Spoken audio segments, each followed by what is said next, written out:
Three shadows, blurred and looming, move against the walls of the sunlit Louvre, an art museum in Paris on the morning of August 21st, 1911.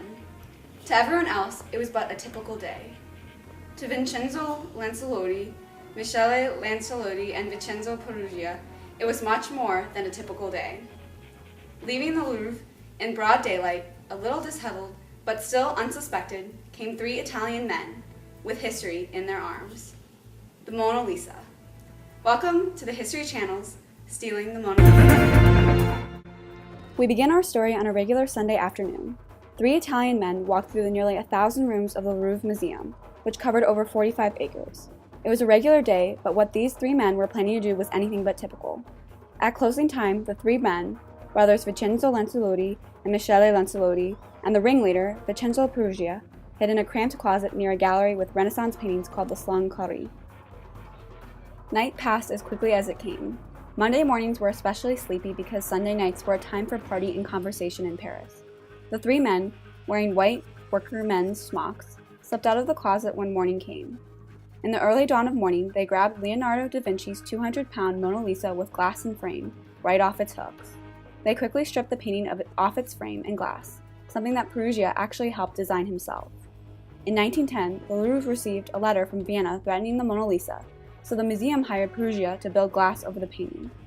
Originally from Dumenza, Italy, Perugia was the son of a bricklayer. Years later, at the age of 25, he would travel to Paris, Milan, and Lyons, finally settling in Paris in the Italian enclave with his two brothers. Perugia was a short man of 5 foot 3 inches, and he was often called madman or nut by his brothers. He reacted quickly on any subject regarding nationality or personality.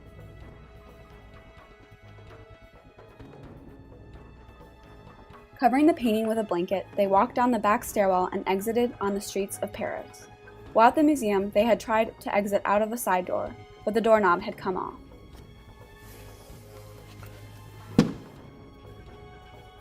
Rather than be caught with the museum's doorknob, Perugia threw the doorknob. He didn't seem to be too concerned about having the Mona Lisa. There was no big plan, no guns, no great escape. It was as simple as that.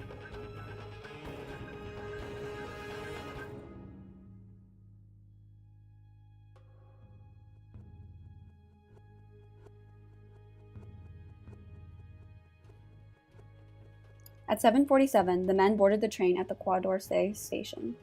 The Mona Lisa had been stolen. Meanwhile, back at the museum, the many wings of the museum stayed silent and vacant, as the museum was always closed on Mondays. It wasn't until over 24 hours later that anyone noticed that the painting was missing. The Mona Lisa was one of 250,000 objects in the museum, and there were fewer than 150 guards to secure all objects. The Mona Lisa had been painted around 1507 by Da Vinci. However, it had not become popular until the 1860s, when many art critics claimed that the Mona Lisa was one of the finest demonstrations of Renaissance art. At the time, paintings of the Louvre were being taken to be photographed upstairs, and it was common for paintings to hang there. Worldwide headlines were soon made announcing the missing Mona Lisa. Thousands of people rushed to the Louvre to see the bare wall with the 4 hooks that once held the famous painting. 60 detectives were assigned to the case. The Louvre was closed for 1 week.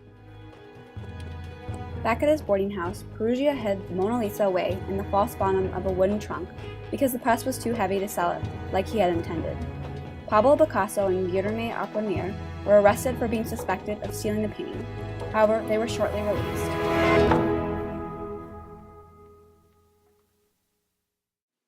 The police promptly questioned Perugia as they had been questioning all museum workers in November 1911. Do you recognize this painting? Yes, it's the Mona Lisa. Are you aware that this painting was stolen from the Louvre 2 years ago? Yeah, I heard about it, but I didn't really look into it much. Okay, well, me and Detective Swanson over here, we just reopened the case. due to some new evidence, and we're re-interviewing all the workers that were there at the time. Please, for the record, state your name and your occupation. Vincento Perugia, and I work at the museum. Do you remember where you were that night that it was stolen?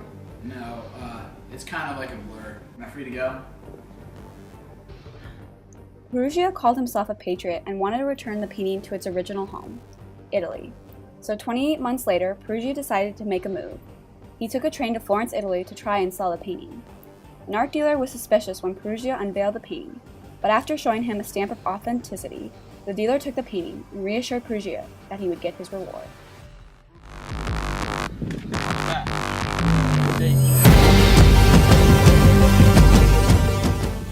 30 minutes later, the police showed up at Perugia's door and arrested him.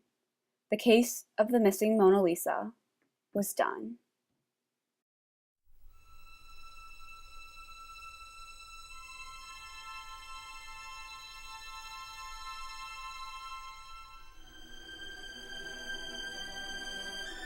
Perfect.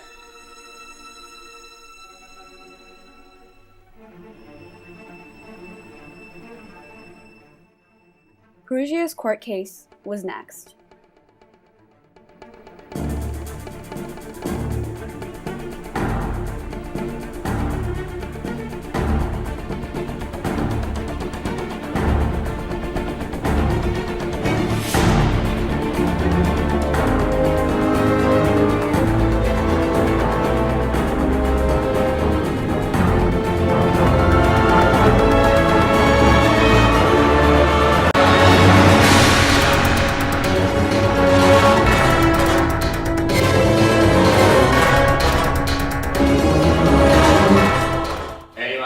To say? All I have to say is that painting was stolen from Italy. Alright, that's enough. Now I announce your sentence. 8 months in prison. Thank you for joining us on History Channel's Stealing the Mona Lisa. We hope you'll join us next time for our special Touring of the Country Club.